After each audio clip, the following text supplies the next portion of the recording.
Hello the internet, welcome back to Waifus. I'm Sefhi, your favorite gambling addict, and today we finally have the final verdict, the honest review, and where is Arcana Fortune made on the tier list. So let's jump a little bit about her and what's going on. Everything is on the website, and if you don't want to watch the whole video, alright, if you don't want to watch everything, it's going to be a T2 character, which is the same tier that similar characters will have, like for example Breed, like for example your Maiden and your Sameranis, like your Eve and your Helm, or even your Elec. All of those really good characters that are buffers for specific teams, or even if they are general buffers, right? For Arcana herself is just solo raid.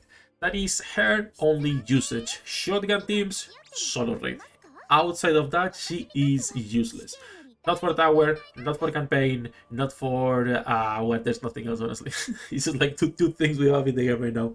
But for solo raids, she will be used. It is just the same situation as Dove, even without her treasure, a fantastic character, and the shotgun team has been used consistently on most solo raids since they came out, right? Like there's a few that we were figuring things out, not enough characters.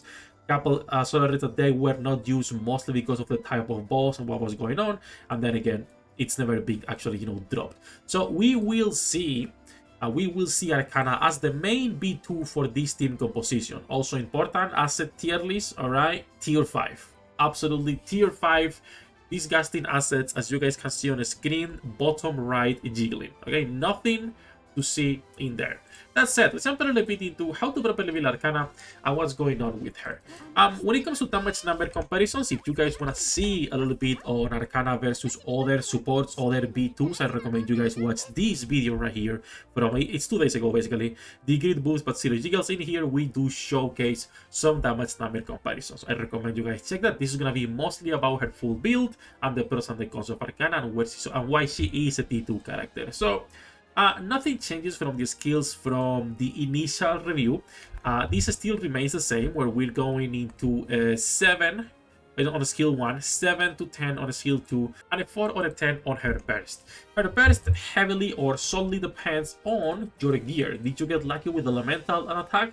Then you can go for level 10, because a lot of her damage will be coming from here, her own self boost, right? And also for this AoE.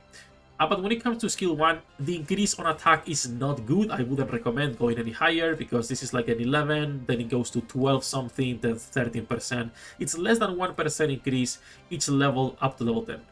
For skill 2, you can go higher just if you want more attack damage buff for your allies, right? For everyone on your team, and you want some extra attack damage buffs, you want to increase the damage output of everyone else, then you can take this to level 10, it's fine. And then her burst, like I said earlier, just depends on what you are getting on her gear, nothing else.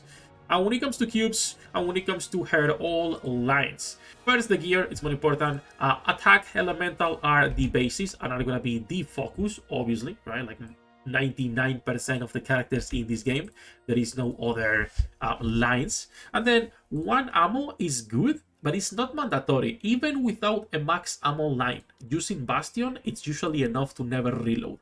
I would get a max ammo capacity line just in case to be safe, but it's not mandatory. So after elemental, after attack, and after that max ammo line, you can focus on both hit rate and critical damage lines. Critical damage have a higher priority than hit rate, because hit rate will always depend on the type of boss you're facing. Shotgun teams are good, even if they are missing a lot of the pellets they have. So hit rate is not mandatory for them, and some of the current buffers we have fixed that issue.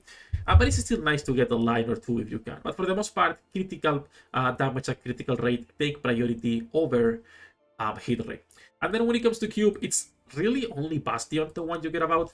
I'm putting resilience on the website as well, because obviously it's the usual de facto cube for 99% of players, but Bastion is the best cube. There is nothing else that I would be like, oh yeah, you can run this, because we don't care about Assault, we do not care about Onslaught, or like any of the other cubes.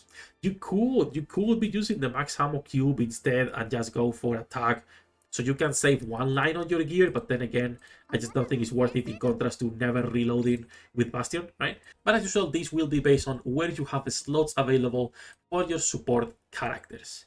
Now, after all of that for the build, we can talk a little bit also about pros and cons. There is no raid usage, obviously. This will be updated after the current solo raid finishes.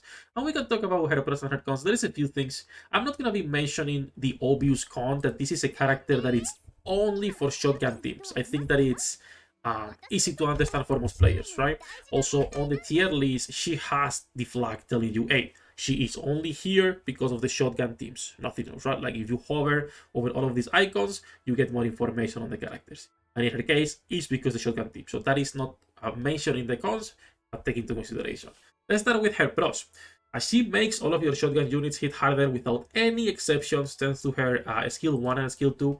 This applies to every shotgun in the game, regardless of B1, B2, B3, but clearly there is only two big winners at the moment. That's going to be your Dorothy Serendipity, and that's going to be your Bunny Soda. Those are the two that can take the most advantage out of this.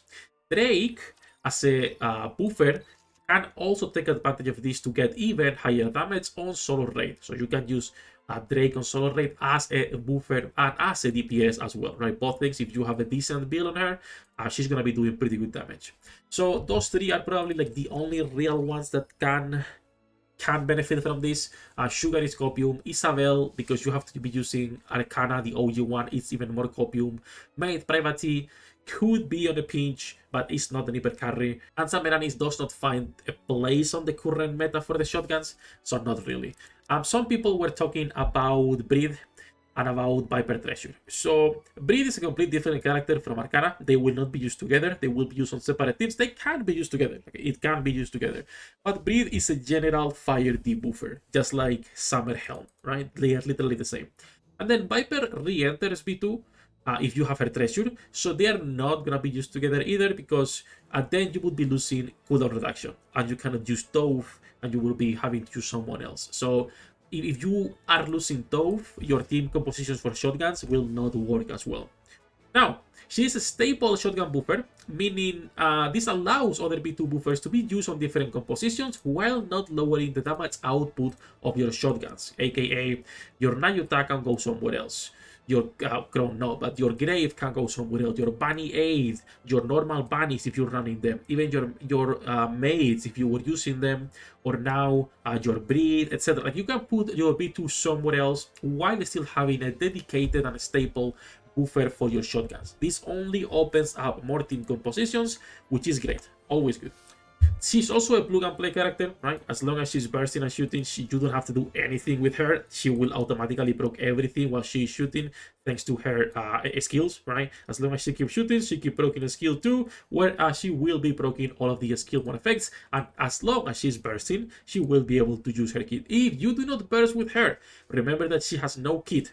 Literally at all. I might add that as a con so people remember, but if you do not burst with her, skill 1 and skill 2 do not exist, so remember that. And then lastly, if you only use her as a support, she's a pretty cheap character to build, because the only thing you really care about are skill 1 and skill 2 to get those buffs. So you could be going for a 7, 10, 4, and she will still work fantastically as the shotgun buffer, right? And the only con for now, which is more nitpicking than anything, is that at the time of her release, there is only one proper shotgun DPS, like we were saying earlier, and that's going to be Dorothy Serendipity, which still benefits a lot from peers, depending on the boss, obviously. So more than a con is just nitpicking. Like I said earlier, this is simply more options, more team compositions we can be running everywhere. And that's everything for the pros and cons that I have right now on Arcana Fortune Maid, and that's what we are putting her at the T2 for now. As usual, things will change as solo raid goes by, and as time goes by, we update this tier list almost every month. We are moving units around. We also made a Hall of Fame at the T6 for the worst treasures release and the worst kits.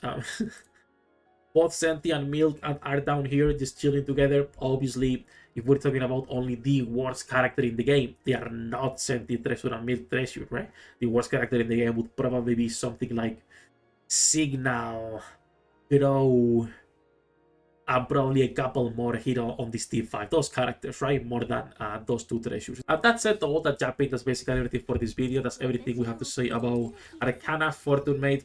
When it comes to single positions, obviously it's only gonna be shotguns, and when it comes to if I would pull or not, in my opinion, you can skip unless you really care about solo raids or you care about your Pokédex. For people who already have a lot of the current meta V2s, you can skip her and just add her to the wishlist, and you can just directly add her to the wishlist whenever she is available to be here, right? But I wouldn't go too crazy if you want to pull. Half anniversary is next month, so that's always going to be a better use of your resources. Or at least if you pull, make sure you have close to 400 tickets, if possible, obviously, if possible, so you can guarantee both pilgrims or the pilgrim of respect characters we're getting for half anniversary.